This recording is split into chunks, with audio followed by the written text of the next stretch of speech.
Protests in Bangladesh over the civil service recruitment quota system have become increasingly violent, according to Agence France-Presse. Since July 13, daily demonstrations have erupted nationwide, escalating into clashes between protesters and police. So far, 32 people have been killed and thousands injured. An anonymous official from a Bangladeshi TV station reported that in Dhaka, hundreds of demonstrators confronted police, forcing them to retreat to the TV headquarters. Protesters then set fire to the reception area and dozens of vehicles, though no casualties were reported. Street violence has escalated, with police using rubber bullets and tear gas to disperse crowds. Many students, armed with wooden sticks, have fought back against police in riot gear. Burned debris litters the streets, highlighting the conflict's intensity. This issue of hot events will sort out this incident.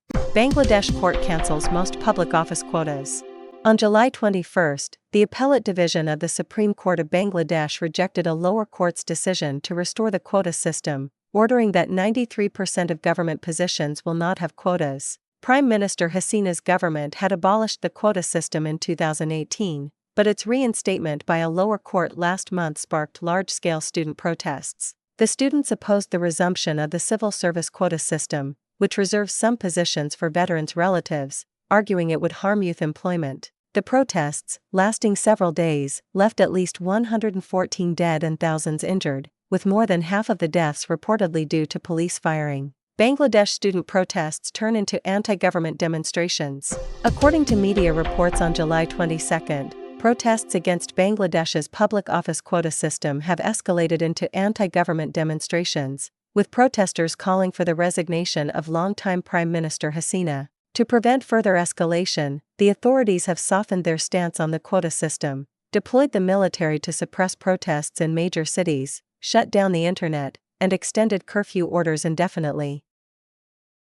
Bangladesh protests, over 2,500 arrested. According to media reports on July 24, police data from Dhaka, Chittagong, and other regions in Bangladesh show that over 2,500 people have been arrested during protests against the public office quota system. Prime Minister Sheikh Hasina condemned political opponents for exploiting student protests to incite violence and announced an extension of the curfew. In Dhaka and its surrounding rural and industrial areas alone, more than 1,200 people were detained, nearly half of the total arrests. Around 600 people were arrested in Chittagong and its surrounding areas.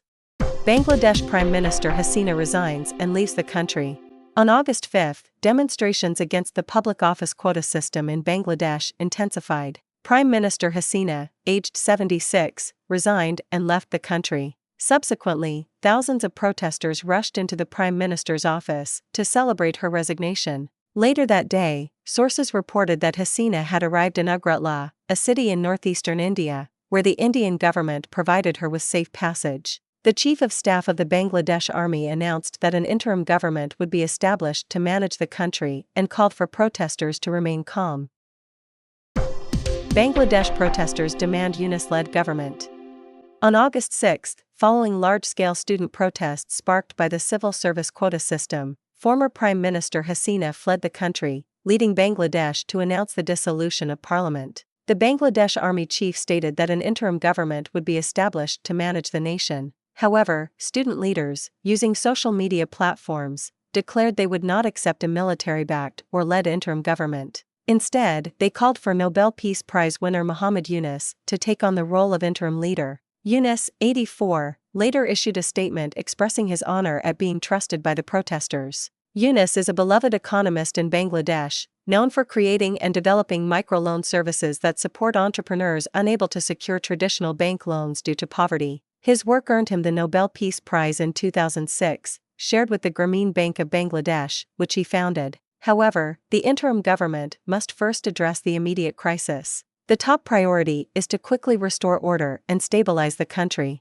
This requires coordinating the interests of the Bangladesh Nationalist Party, the Bangladesh Awami League, other smaller political parties and groups, and the student protesters. The most crucial task is to facilitate an agreement between the Awami League and the Nationalist Party on the structure of the new government, potentially leading to re-elections. This would pave the way for the transition from the interim government back to a democratically elected one.